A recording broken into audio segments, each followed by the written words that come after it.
শহীদ রাষ্ট্রপতি জিয়া রহমানের আমরা এই প্রতিষ্ঠাবার্ষিকী উপলক্ষে আমরা শ্রদ্ধা নিবেদন করব।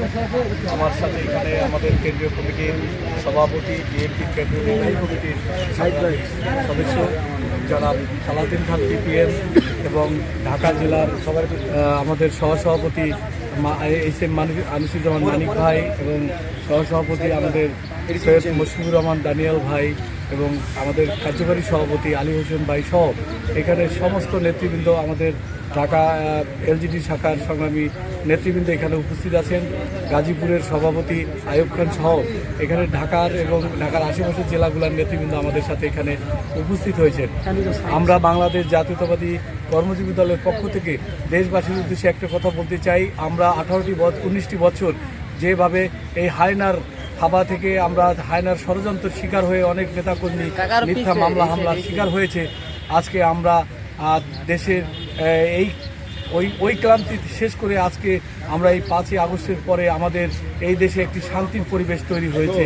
আমরা মাননীয় প্রধানমন্ত্রী জনাব তারেক রহমানকে অভিনন্দন জানাই যে আজকে বাংলাদেশের নেতৃত্ব ওনার হাতে তুলে এসেছে। আমরা এই জন্য মন্ত্রী পরিষদের সকল নেতৃবৃন্দদেরকে আমরা অভিনন্দন জানাই বাংলাদেশ জাতীয়তাবাদী কর্মজীবী দলের পক্ষ থেকে। আমরা চাই আমরা তাদেরকে সহযোগিতা করতে, দেশ পরিচালনার জন্য যত রকমের সহযোগিতা আমরা সারা বাংলাদেশের নেতাকর্মীদেরকে বলে দিয়েছি। কোনো জায়গায় কোনো খারাপ কাজে লিপ্ত থাকবে না। তারেক রহমানের নির্দেশনায় বাংলাদেশ আগামী দিনের রাষ্ট্র ক্ষমতা সুন্দরভাবে চলবে, সুন্দরভাবে পরিচালনা করবে। এখন আমাদের সামনে আমাদের সভাপতি সাহেব, উনি যদি আজকের অনুভূতি কিছু জানান তাহলে ওনাকে। বিসমিল্লাহির রহমানির রহিম। আজকে আমাদের সেই ঐতিহ্যবাহী দল, যে দল আপনি গত 17 বছরে মূল দল ছিল সংগ্রামে, কিন্তু এই 17 বছর ধরে এই বাংলাদেশ জাতীয়তাবাদী কর্মজীবী দল বেশিরভাগ সরকারের বিরুদ্ধে আন্দোলন করে আসছে। এই আন্দোলনে কিন্তু আমাদের জাতীয় নেতারা, নির্বাহী কমিটির সদস্য সহ, ভাইস প্রেসিডেন্ট সহ, সিনিয়র সহ এবং আমাদের ভাইস প্রেসিডেন্ট সহ যারা কেন্দ্রীয় বড় বড় নেতা, এই আমাদের কর্মজীবী দলকে নিয়েই তারা বিভিন্ন প্রতিবাদ করেছে, বেশিরভাগ সরকারের বিরুদ্ধে সংগ্রাম করেছে এবং আমাদের বহু লোক ক্রস ফায়ারে নিহত হয়েছে। তাদের বিষয় নিয়ে আমাদের এই বাংলাদেশ জাতীয়তাবাদী কর্মজীবী দলকে নিয়ে মিটিং করা হয়েছে। আমাদের যে সমস্ত লোকজন হত্যা হয়েছে, যারা আপনি শহীদ হয়েছে এই বৈষম্য বিরোধী আন্দোলনে, কর্মজীবী দলের কিন্তু ভূমিকা ছিল অসংখ্য অসংখ্য এই বাংলাদেশের জাতীয় নেতাদেরকে নিয়ে। আজকে দেশের এক ক্রান্তি লগ্নে যে কর্মজীবী দল এই বৈষম্য বিরোধী আন্দোলনে অংশগ্রহণ করে 5ই আগস্ট 2024-এ যে ফ্যাসিস্ট সরকারকে বিদায় নিয়েছে, তারপর থেকে আমাদের জাতীয় নেতাদের অনেক জায়গায় অনেক কথা হয়েছে যে আমাদের এই দলটিকে স্বীকৃতি দেওয়ার জন্য। আজকে দেখেন 19 বছর ধরে আমরা যেভাবে সংগ্রাম করেছি, আমাদের প্রত্যেকটা পিকচার, ছবি এবং প্রত্যেকটা আন্দোলনের কর্মসূচি আছে। আমাদের এখানে সাবেক আমাদের সভাপতি আমাদের লিটন ভাই, উনি এখানে আছেন, উনি আমাদের সাথে দলের অনেক সময় কাজ করছে। আমাদের আলতাফ ভাই তো মুখ্য হচ্ছে, আমাদের আলী হোসেন ভাই আছেন এবং আমাদের বিভিন্ন জেলায় এ পর্যন্ত আমাদের যতগুলা জেলায় আমরা সংগঠনটা দিয়েছি, প্রত্যেকটা সংগঠনের সভাপতি সেক্রেটারি আজকে উপস্থিত হয়েছে। আমরা মাননীয় পিএমের কাছে আমাদের আবেদন যে আমাদের এই দলটাকে অঙ্গ সংগঠনের দল হিসাবে গৃহীত করে নিক, এটাই আমাদের প্রত্যাশা।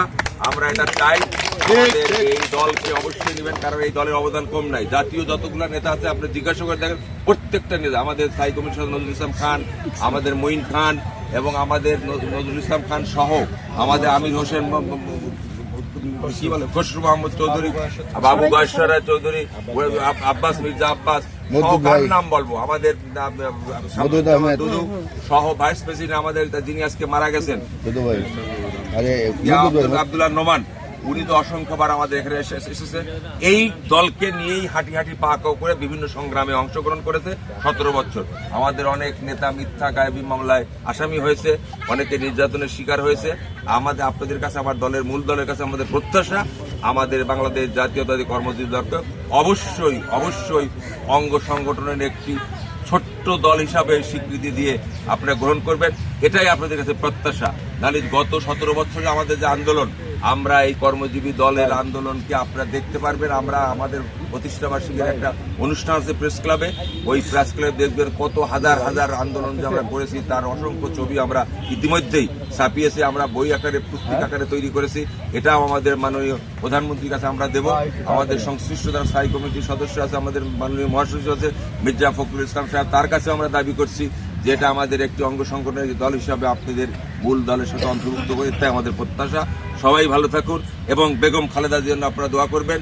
আমাদের আজকের যে এই প্রতিষ্ঠা বার্ষিকী উপলক্ষে 19 বছর পার হলো, আমরা কিছুক্ষণের মধ্যে আমরা মাজারে প্রবেশ করব, যেখানে শুয়ে আছে আমাদের প্রতিষ্ঠাতা সভাপতি, আমাদের যিনি এই স্বাধীনতার ঘোষক 1971 সালে কালুরঘাট বেতার কেন্দ্র থেকে স্বাধীনতার ঘোষণা দিয়েছিলেন সেই শহীদ প্রেসিডেন্ট বীর উত্তম, এবং আজকে আমাদের জাফরশীল নেত্রী তিনবারের প্রধানমন্ত্রী বেগম খালেদা জিয়া, যিনি এই সমাধিতে শুয়ে আছেন, তার জন্য আপনারা দোয়া করবেন।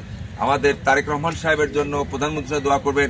উনি যেভাবে রাষ্ট্র পরিচালনা করছে, যেভাবে উনি কৃষি কার্ড দিচ্ছেন, যেভাবে উনি ফ্যামিলি কার্ড দিচ্ছেন, যেভাবে উনি আপনাদের এই আমাদের কি খাল খনন করছেন, যে সমস্ত প্রতিশ্রুতি উনি 31 দফা কর্মসূচি রাষ্ট্র কাঠামো কর্মসূচি দিয়েছেন, প্রত্যেকটা কর্মসূচি একে একে বাস্তবায়ন করছে। এটা দেখে অনেকেই মনের মধ্যে হিংসা হচ্ছে, বিদ্বেষ হচ্ছে, কিন্তু যেটা কথা বলে বাংলাদেশ জাতীয়তাবাদী বিএনপি দল, সেই কথা রাখে। সেটাই হচ্ছে শহীদ প্রেসিডেন্ট জিয়া রহমানের দল, সেটাই হচ্ছে আপনার বেগম খালেদা জিয়ার দল। আর সেই দলেরই আজকে উত্তরসূরি ডাকে ম্যান্ডেট দিয়ে 213-12টি আসন নিয়ে যে সংসদে সংখ্যাগরিষ্ঠ লাভ করেছেন, সেই তারেক রহমান দেশ পরিচালনা করছে। ইনশাআল্লাহ দুর্নীতিমুক্ত একটা দেশ গঠন হবে এবং আগামী দিনে মানুষের ভবিষ্যৎ উন্নতি হবে, জাতির উন্নতি হবে, বিশ্বের সাথে সুপরিচিত হবে, এটাই প্রত্যাশা। সবাইকে ধন্যবাদ। আসসালামু আলাইকুম।